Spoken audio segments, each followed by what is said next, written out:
Cursed calendar prank revealed. So last Tuesday, my brother Tim invited me over to his apartment for a serious discussion.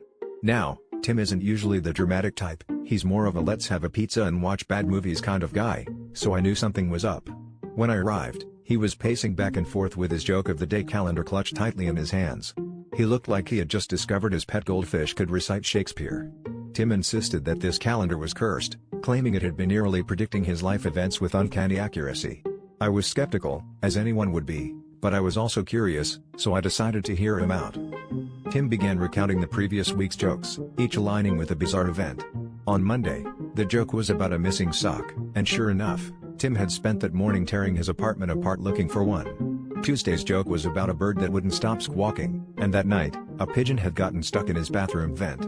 By Wednesday, the joke was about a mysterious smell in the kitchen, and well, let's just say Tim's attempt at cooking fish went terribly wrong. Each day, the calendar seemed to anticipate his life's little mishaps, and he was getting more paranoid by the minute. As the week went on, the jokes got weirder and the coincidences more striking. Tim was convinced that some cosmic force was at play, and he was ready to go full detective mode on this calendar. But as he was explaining the whole ordeal to me, his sister, Sarah, burst into the room laughing uncontrollably.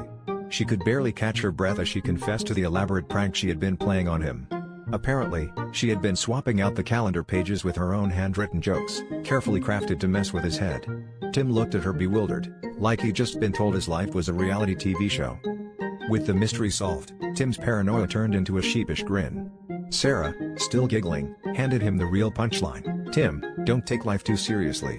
It's not like you'll get out of it alive."